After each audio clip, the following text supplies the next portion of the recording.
60 years ago, President Kennedy uttered these famous words, "We choose to go to the moon." As if it were a choice, ignoring the scientific, the practical challenges. But less than a decade later, his words came to life. We chose and we achieved. It took an incredible amount of national will to get to the moon. Secrecy, planning, investment in a wartime approach. And it was a war. It was the Cold War and the space race. Insiders knew that victory was required as the Soviets were already ahead. Which would triumph, individual liberty and free market capitalism, or collectivism and top-down dictatorial communism?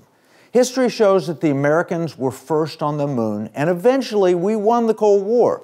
Communism waned, it seemed to disappear, but it has only recently emerged again strongly in China. Sure, they feigned free markets to gain Western capital, but the Chinese Communist Party is firmly in control and seeks to dominate the planet in a few decades. This isn't conjecture. Their own writings document it as their intentions. Yet Americans are asleep. We lack President Kennedy's resolve to advance. At the same time, a huge part of the Chinese Communist effort is largely unseen. It's happening in stealth mode, and the battleground is space. To better understand this challenge and to look for opportunity, we turn to a longtime friend, retired Air Force Lieutenant General Stephen Kwast. As an Air Force pilot, his call sign was Killer Kwast. Before his recent retirement, General Kwast was the Commander, Air Education and Training Command, Joint Base San Antonio, Randolph, Texas. He was responsible for the recruiting, training, and education of Air Force personnel. Beyond that, General Kwast was also a leading and early advocate of the U.S. Space Force. Welcome, General Kwast. Hey, thank you very much. Hey, tell us, what is the new space race? What is Space Race 2.0? Well, just as you described, there is always a competition for control, dominance, and survival that goes across the planet. And so you described what President Kennedy said. And what's amazing is how history repeats itself. So we are in the same battle for economic preeminence. And China now is the one that is the most aggressive at trying to take that high ground. And again, America has to get back onto this footing where we understand the nature of this new fight, because China is very clever and they are abiding in this war with information and economics. And it looks a little different than the Cold War, but it's the same basic problem. Well, we know, it's obvious that the Chinese have fought us on terrestrial manufacturing. It's an economic war. We talk about that all the time. And they're beating us on terrestrial manufacturing. We've outsourced so much to China. We saw that stark reality during the pandemic. President Trump made us aware, but the pandemic really drove it home how dependent we are on China. But now there's a new manufacturing battle. Can you describe that? Yeah, so the new manufacturing battle, and one of the reasons why I'm in the position I'm in now, is to help revitalize and recreate the American dominance in manufacturing. And this is with regard to advanced manufacturing techniques. This is everything from optical robotics to artificial intelligence applied to 3D printing, all of the things that we have discovered since the Cold War and since we lost those manufacturing jobs. We have an opportunity as a nation to rebuild our manufacturing base. And the real battlefront, as you pointed out, is space, because space is almost unlimited resources, unlimited information, unlimited capability for the human race to reach new heights and save Earth and save our civilizations. Well, I know you have a solution. We're going to talk about the solution, but I saw the term ISAM, in-space assembly and manufacturing. Can you describe what that is? Yeah, so if you take a look at what the government has done right now, they have put out documents that talk about the foundational element of the space economy is going to be the in-space assembly and manufacturing. And what this means is, instead of trying to build things on the planet that are bulletproof in order to survive the violence of launch, we actually start throwing up the parts that are resilient to that kind of launch and then assemble them in space. And then the next step will be to take resources from asteroids and other bodies, celestial bodies that are really close to the Earth, and use already known techniques of mining and 3D printing to be able to actually build things in space. That's the manufacturing that we're talking about. Right. Well, we know China has been battling us here, and we know that they're operating in space, but I don't know exactly what they're doing in space. I hear the dark side of the moon, and I have can you explain a little bit about what China and the Communist Party is doing in space? Right. So China is laying the foundation for economic dominance. And part of our problem as an American society is we have not even built the infrastructure in space to see or know what's going on. So whatever China is doing on the dark side of the moon or the back side of the moon, we can't see it. They can see it because they're there. But we don't have the capability to even have the warnings and indications to understand what they're doing. The second piece is that they're building the three foundations of economic dominance. The first is transportation, where they can move things in space cheaper and faster than we can. The second is communications, where they can see and talk anywhere in the cislunar economy. That means between Earth and the moon. And the third is energy, power. They're using nuclear plans as well as solar power plans in space to energize the economy. If you can move things faster, communicate better, and deliver energy cheaper and faster, you own the economy. That's what China's doing, and we don't even know half of what they're doing because we can't see. Yeah, that's the scary part. And the other scary part is we know the Chinese put out these long-term plans. They'll have a 5-year plan, a 10-year plan, and so forth. And we don't think that way. We think to the next administration, and we have these political battles here, and we just kind of assume that we're dominant militarily, therefore we dominate everything forever. That's just not the case, is it? It's not. This is so typical of history. So many civilizations have fallen away because they had the arrogance of thinking that because they have always been dominant, they will always be dominant. That's one of the problems we have in America. We need to recognize that we are not necessarily the smartest person in the room, and we had better fight for what we believe in. Well, you're sounding the alarm, and General Kwast, we'll keep you over for the next segment because it is a serious problem. We're at war with China. It's an economic war. It's manifesting not just here on Earth, but in space. But we need to know some solutions. We're all about winning the war, not just talking about it. So we'll take a break. When we come back, let's talk about some of those solutions.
We're in conversation with Lieutenant General Stephen Kwast, and we're talking about the risks of China taking the high ground, so to speak, in space and using it to further dominate manufacturing, but beyond that, to dominate the entire planet. And so, you know, it took a combination, General, of government popular will and American free enterprise for us to win the first Cold War. Now we have a new Cold War. It's a space war. Maybe it is Space Race 2.0. But China is at work, and they're attacking our strength, which is American ingenuity and small companies. How are they doing this? Well, they're doing it the same way they've always done it since they, in the 70s, came into the world economy. And I'll use the telecommunications as an example. You probably were surprised, and everybody in the world was surprised at how Huawei was the 5G dominant company all of a sudden, just out of nowhere. And when you unpack that, you find that what they did is they lured Motorola, Lucent Technologies, and Nortel, three of the big telecommunication powerhouses in the world. They lured them into the Chinese market with a lot of money. And then over the course of the subtle terms and conditions of that opportunity, they bankrupted all three of those companies within 6 to 7 years of that deal. The same is happening right now. It's a silent economic warfare. And so as the CEO of SkyCorp, I already see it, where they will give a lot of money, like hundreds of millions of dollars, to an individual American and say, find a company that is an innovator in space and give them money and get on their board and get influence. Give me their patents, give me their trade secrets, and they will build, by stealing our intellectual property, they will duplicate that and they will flood the market and put these small companies out of business. That's what they're trying to do right now. And I feel it every day as I talk to investors. And when I follow the money, the forensics accounting, it leads right back to China. You know, that's I saw that firsthand. In 1999, I was in Hong Kong, went into Shenzhen, looked at the stock exchange, talked to one of their companies, which was an original equipment manufacturer for the big television makers, which were like Magnavox and Panasonic and Sony and so forth. But they promised me that they would bankrupt the American television companies, take the intellectual property, and use it for their own television. And I watched it happen over a period of years following that. So this isn't anything new, but it's one thing to lose our television capabilities. It's quite another thing if we lose our capabilities in space. That's right. And this is, so people need to understand that space is so powerful, and what it can do for us on Earth is both good and could be very bad if in the wrong hands. And it would be like the country trying to decide, should we build a Navy or not build a Navy? We built a Navy to protect the global commerce that happens on the open oceans, and it has been a godsend for our country to survive. We have a choice now, and we need not only the American people, but the federal government to actually put their shoulder into this effort and say, there is a new space race. And if we don't do something to help these small companies that are trying to manufacture and assemble the infrastructure of space to keep up with China, it will be like we are a country without a Navy fighting a country with a world-class Navy. It will never work. We got to do something, and we got to do it now. Well, the exciting thing is Space Race 1.0 brought us a lot of advances in technology. It really helped all of life here on Earth. But what you're talking about goes a lot deeper. Can you describe what SkyCorp is doing and your vision for the company? Right. So SkyCorp is essentially doing what Henry Ford did for the automobile. Before Henry Ford, the automobile was very expensive, and it took almost an artisan mechanic to put it together, and only the very wealthy could afford it. What Henry Ford did is took the current technology of the time, but he applied it to an industrial base, a supply chain, and a process that made the car affordable for everybody, and it changed the world. That's what SkyCorp is doing. It is taking the business of space that is very expensive right now, and they are cutting the time and the cost in half in the way they do the process by assembling in space instead of assembling on the ground. Because when you assemble on the ground, you have to spend almost 90% of your effort, time, and energy on making that piece of equipment bulletproof to survive the 7-minute ride up to space. SkyCorp flips that model on its head, and we ship up the parts that are solid and resilient, and we connect them with robots in space so that now it's made for the tranquil sanctity of space. And I heard the term monster garage. Will you describe that, please? Yeah, so our orbital outpost is basically a facility where we can fly our little robotic mechanics out to get any satellite, bring it in, and fix it. Or take space debris or space junk out of orbit. Or this orbital monster garage can move to the point of need. It can move to the satellite that needs servicing, and it can service that satellite. So it takes the entire operations and maintenance and cuts it better than in half. Because most satellite makers will throw a satellite up, and if the satellite stops working, there's nothing they can do other than get software to try to fix it, telemetry to try to fix it. We are the physical operations and maintenance infrastructure in space by having an orbital outpost that is the monster garage and having our satellites that are the robotic mechanics that can go out and do anything with people on Earth manipulating those robotic arms. So it's not just artificial intelligence. It's a human being on Earth communicating with the satellite using laser comm and other advanced communication techniques. Which is fantastic. So I see how you can manufacture in space. I see how it's cheaper. I see how it's better in so many ways. But what would a space economy do for the average American? Right. So in short, a space economy can provide unlimited information, unlimited resources, and unlimited energy to everybody on the planet at affordable price points. Right now, there are people in sub-Saharan Africa that do not have enough energy. They cannot communicate because there's no infrastructure, and they cannot provide the resources they need for their people, food and water. All of that could change if we build an infrastructure in space, because you can deliver energy from space, you can deliver materials from space, and you can deliver ubiquitous communication from space in ways that do not require any facility, any infrastructure on the ground.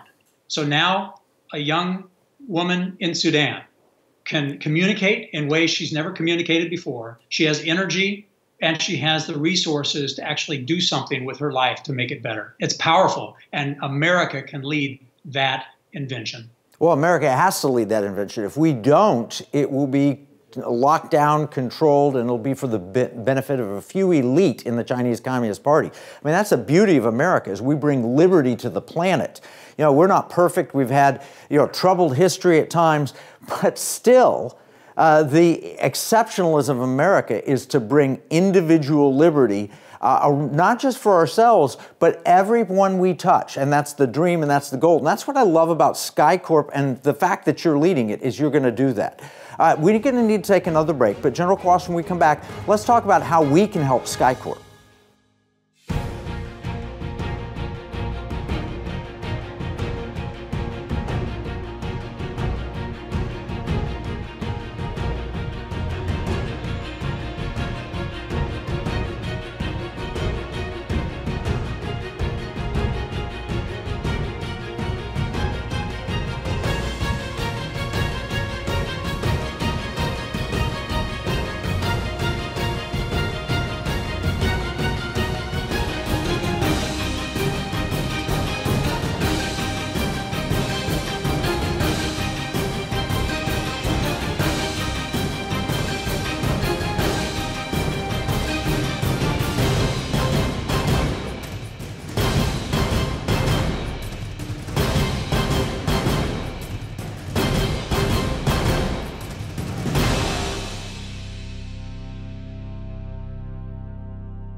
General Kwast, we're talking about your new company, SkyCorp. You just took a leadership role there. You're the CEO there. It's at least part of the answer. I'm convinced of that. Just because you're involved, but just the vision that you laid out, it's part of the answer at a minimum for solving Space Race 2.0 and making life better for Americans. So what do Americans need to know about the company, and how can we help you? Well, the reason I joined this company is because I'd spent the last 30 years trying to convince Congress that we needed a Space Force, which happened, trying to convince the American people that this is a real danger if America doesn't get involved aggressively. but I was not seeing anybody in the private sector really getting aggressive about the manufacturing piece of this. So I joined this company to actually get on the front lines of this fight because I know what the military needs. I know what the government needs, and I can build it as a private company without all of the limitations that come with a yearly budget by Congress. Congress and the government are too slow. And we need entrepreneurs in companies like SkyCorp that actually know what to do and can do it faster. Well, there's no question. You look at Elon Musk and what he's achieved and how that's impacted in the Ukraine conflict and so forth. There's no question private enterprise can move faster. And the government's always known this. I mean, during World War II, it was American industry that made a difference. And the manufacturing you mentioned, automobiles, tanks, planes, you name it, it's been private enterprise. But SkyCorp's a little different, and I think it's different just because they have you as a leader, because I'm certain that you're not going to let the Chinese Communist Party get in and co-opt or infiltrate your company. Tell us what you're doing to protect it. Well, we are. And it's not just having good cybersecurity and doing things smartly. It's about the money. It always has been. And so here is what we are doing different. We need the money that is not attached to China, where it will influence decisions or try to liquidate the company by putting it out of business or stealing the intellectual property. But we also need money that is not going to make people rich that are not friends of America or our Constitution. And there's a lot of them out there. I mean, there is big global money that believes in socialism. In other words, they do not believe in free will as a God-given right for every human being.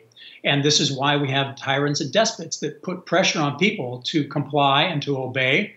That is not the American way. It is why we are free people with independence, liberty, and a sense of self-determination. And so SkyCorp is on the move to find the money that is not connected with the deep state, it's not connected with global money that believes in socialism, and it's not connected to China that is trying to put America out of business. That is not easy to do. And that is the #1 job. Well, you're singing our song. That's the purpose of the Economic War Room. We believe we're in an economic war both against the globalist communists that are leftists that are trying to take over our country, plus the Chinese Communist Party. And we're training financial advisors and individuals. We're telling them, don't invest in wokeness, invest in liberty, security, and values. And part of that wokeness is ESG. And it's not that you couldn't qualify as a really perfect ESG investment in so many ways. Not philosophically, but if you take them on prima facie, on face value, you're good for ESG. But you're also good for liberty, security, and values. And you've been helping us as we train individual investment advisors. So how would that work? How can people invest in Space Race 2.0, promoting liberty, security, and values, and maybe supporting SkyCorp? Well, all they have to do is have a willingness to support something that is in the world and be on the leading edge. I mean, the return on investment are huge. I have banks that are lined up to raise, hundreds of millions of dollars for SkyCorp. But some of them are connected and are controlling in the way they are connected with globalist ideologies like you just described. And we will turn away from that money. So when you really get rid of all of the globalist money that has ideological proclamations that are counter to our Constitution and our one nation under God, and you get rid of all money that is China, it actually gets down to very few people that have the money and the ideology to invest. So we are looking for you. And we're also looking for people that want to be on the leading edge of this fight, forensics accountants, people who understand money and how to follow the money to make sure that the money is clean and it is connected to people that believe in America, because those are the people I want to make rich. I walk around the country to investors with this golden goose of SkyCorp and what we are doing and what we've already proved, because we're the only company that has already space flight tested the elements of these modular satellites and monster garages. So it's just a matter of getting the resources in the investment, and we can build it.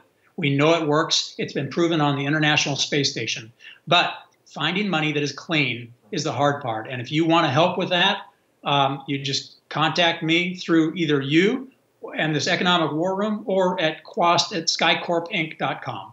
Well, we'll certainly put information about SkyCorp and you and what you're doing all in the economic battle plan that we'll make available to any viewer of this show. And I've got to make it clear, we do not sell investments. There are legal restrictions on that and so forth. And we don't recommend investments. We recommend liberty, security, and values. This certainly lines up with that. But every investor should have a good financial advisor. Unless you're very sophisticated, unless you're very wealthy, every investor should have an individual personal investment advisor, and then they can help you evaluate to see if this meets your suitability, your goals, desires, and so forth. But I'm sure it does for a number of Americans. And there are more of us than you may know, General, that want to invest. We just don't know how. And that's why we have the Economic War Room. That's why we train financial advisors. So you mentioned the ROI. Can you fill in a little bit what kind of ROI an investment in SkyCorp would bring to individuals and the American economy? Yeah, so I'll give you a very simple example. If you're a company that wants to put a satellite in space, you're going to probably spend anywhere between $250 million and $500 million, depending on where in space you're going to put it. Okay, we can build that for $33 million at SkyCorp. And when you build it the other way, the old-fashioned way, for let's say $250 million, if it goes up in space and the solar panels don't extend, you're in trouble. I mean, you've lost that entire investment. With a SkyCorp satellite, we have robotic mechanics that go up there and they can pull it out. They can take care of problems, unexpected events. This is the power of SkyCorp. And we can one satellite a day. Right now, it takes 18 months to build a satellite. We can do that in 18 weeks. And so you have a satellite that's cheaper. You have a satellite that can be fixed and serviced. We call it reprovisioning. So we can unplug a box that stopped working and plug in a new box. This is the power of SkyCorp. And that's a kind of return on investment. $100 million a day is a potential. Wow, that's fantastic. General, thank you so much for all you've done for our country and what you're doing here for the next century. This is going to make a real difference for real Americans. Now, General Kwast is a great friend, and he's been a part of the Economic War Room almost from the beginning. What he has shared with you, we're going to share in a free economic battle plan that you can get at EconomicWarRoom.com. Remember, what we see as a marketplace, our enemies view as a battle space. This is Kevin Freeman from the Economic War Room.